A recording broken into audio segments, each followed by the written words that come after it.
m'appelle Pauline Bance et j'assure la coordination du festival 2022 en tant que responsable de production et de programmation.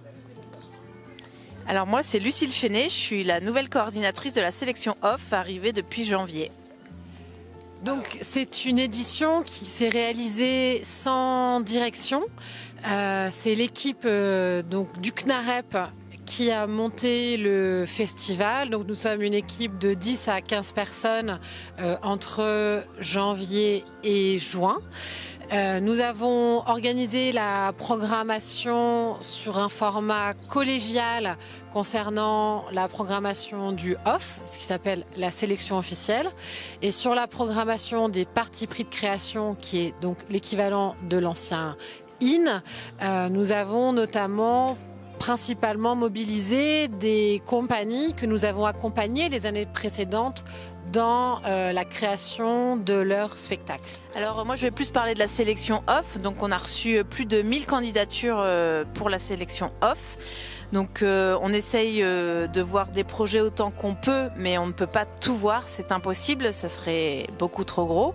On se déplace le plus possible sur des festivals, mais l'organisation du festival nous prend déjà beaucoup de temps.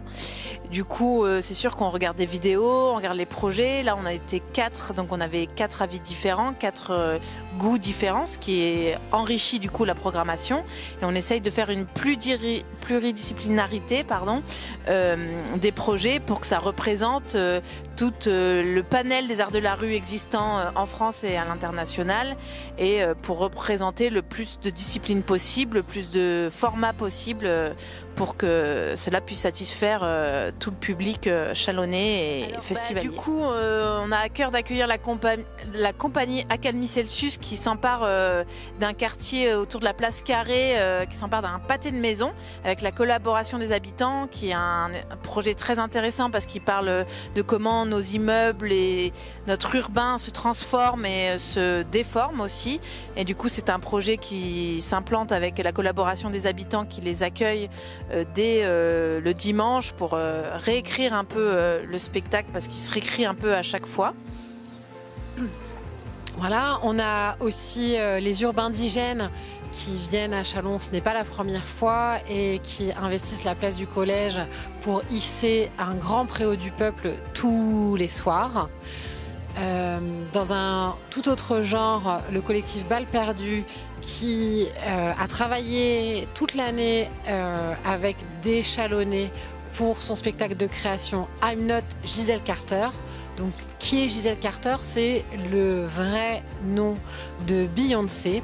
Et du coup, il nous emmène dans un univers assez onirique et fantasmagorique autour de l'annonce de la mort de Beyoncé. On aura aussi un artiste qu'on aime beaucoup, c'est Olivier de Beloir, qui sera de l'autre côté de la Saône, au Grange Forestier, qui nous fera une ascension funambulesque pendant 1 heure. Et voilà, on est très content de l'accueillir avec son projet Une Pelle. Une autre compagnie dont on n'a pas beaucoup parlé, qui s'appelle Undercloud, qui est une compagnie bourguignonne, circassienne, qui pareil se déploiera à proximité de la Saône et qui, grâce à un agrès, viendra proposer une proposition assez magique et onirique. La compagnie La Chaloupe, pour les déambulations, qui fait une déambulation de la place Carrée à la place Ronde autour du groupe Octobre de Jacques Prévert dans les années 1912. Et voilà, il y a beaucoup de chants, de textes qu'on retrouvera de Prévert, qui est une déambulation assez poétique et engagée dont on est fiers d'accueillir à Châlons. Moi, je pense là aussi tout de suite à la compagnie Vague, que nous soutenons aussi depuis plus de 2 ans pour son projet Hiatus, qui va nous emmener sur les bords de Saône dans un petit voyage très poétique, ou alors l'Instant Dissonant, qui là va vous emmener, vous Chalonnais et festivaliers, sur un voyage au bord du Nil pendant 3 heures.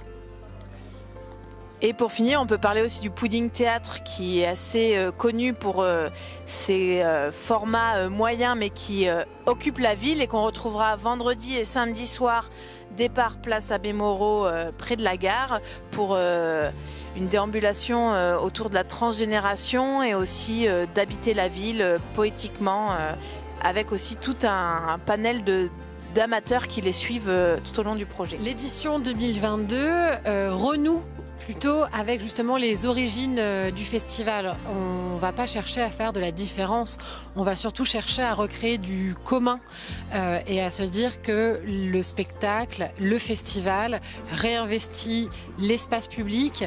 On investit la ville de Châlons de manière toujours beaucoup plus large parce que les projets artistiques le demandent de plus en plus. Donc on est dans le centre-ville, mais on va aussi quartier Saint-Côme, on va au Port Nord et on monte même jusqu'à la Citadelle.